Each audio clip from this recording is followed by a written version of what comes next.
Okay, so we've got one more shape to cover in P5 cello, fiddle, violin. It turns out this little piece of the sky is the answer, and that is the C shape.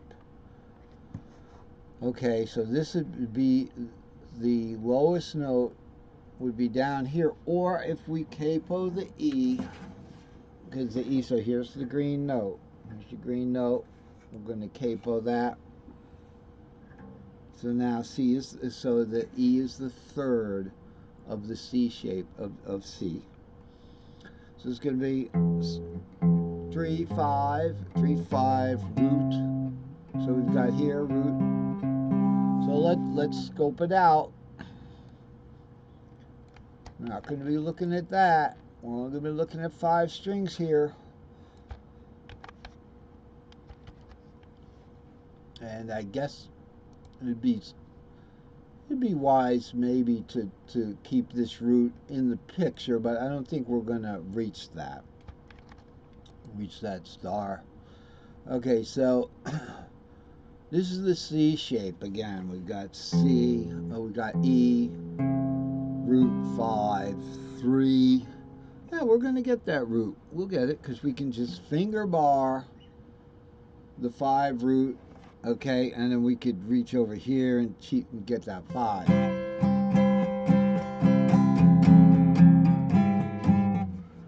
Okay.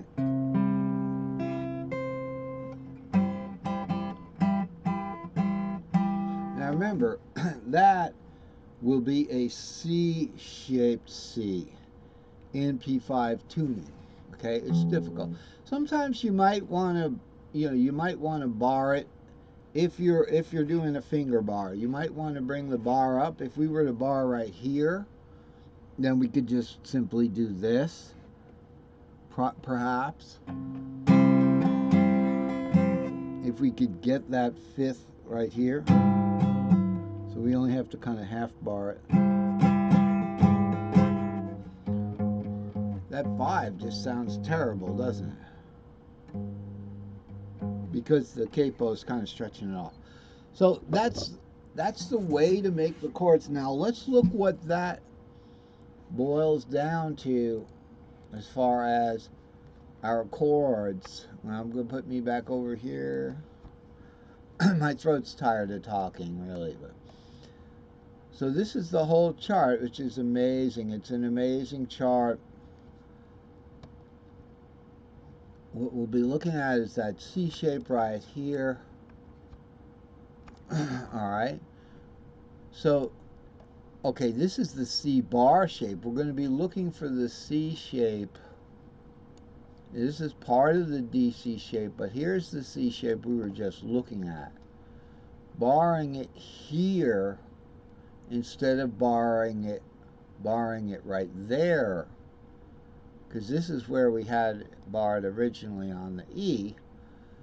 So you see that's the chord we made before. So I put the bar there originally because I'm looking for easy ways to make the chord. I'm also looking for analogies between the E-shaped F and the C-shaped C, where you bring the bar up to do that E-shaped F. Okay, you got a C-shaped C right here. Bring the bar up. So I'm expecting a similar situation to perhaps surface in the P5. That's why I went ahead and put the bar there, but that was guessing. It's not a bad idea. Where these bars are is sometimes, your preference, but we have to have something, some kind of a system, someplace to start.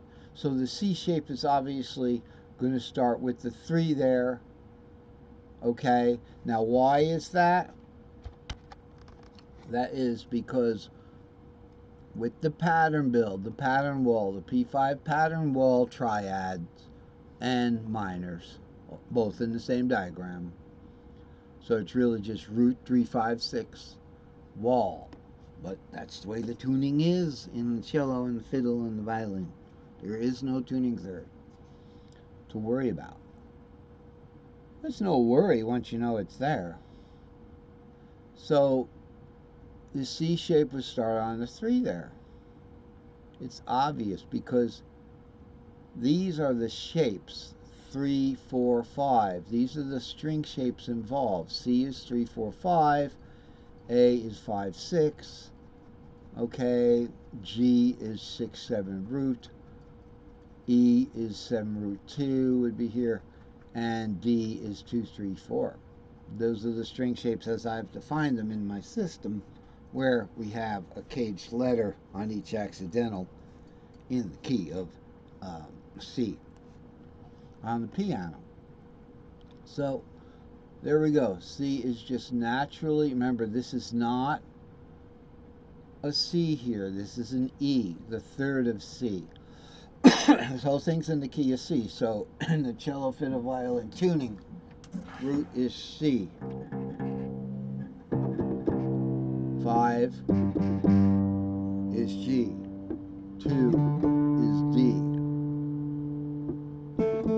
6 is A. Now it says G there because the G string shape is 6, 7 root.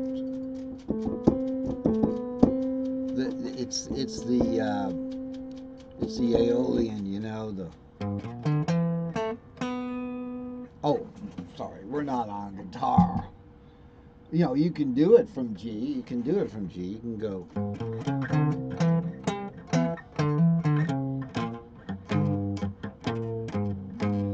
But we really want, what we want there is a minor third there for the Aeolian, right?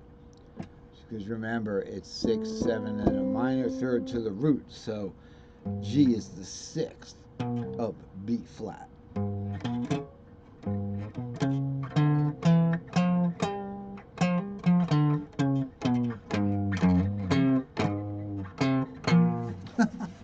I tell you, I don't know which instrument I'm playing.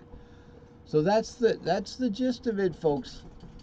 That's why we call this the C. We got to start somewhere. So this guy right here is where the defining fret nut. This is the master fret nut for the cage P-5 chords. Okay, and then we just simply have. Let's see what we're going to get. A little drawing there like that. Okay, for the E string shape, for the E cage, there's our E cage. Okay, and then we have our A cage. Our A cage is going to be here. Okay, our A cage is going to be here. Then we have our D cage. It's going to be here. These are the cages. Well, they're not tripentatonic, full tripentatonic. They're triad. They're triad position. You know, they're not full cages. The E full cage. We'll take a look at that in a minute. And then the A cage, the G cage rather, 6, 7 root would be here. You know, 1, 2, 3, 4, 5. Right there, there's your G position chord, and then the C position chord, which would be right here. Okay, those are, it's kind of hard to see that. Okay, there they are. Why are they all the same length? Because P5 tuning perhaps is like that. And then we're actually going to different keys. So there's the key of A, there's the key of E here, and then the key of A, and then the key of D, then the key of G, then the key of E. Okay? So we've got 5 different keys. That's why they can all stay in the same area there. So that's all we got for today. Hey, if you like these videos, like and subscribe. And we'll see you next time.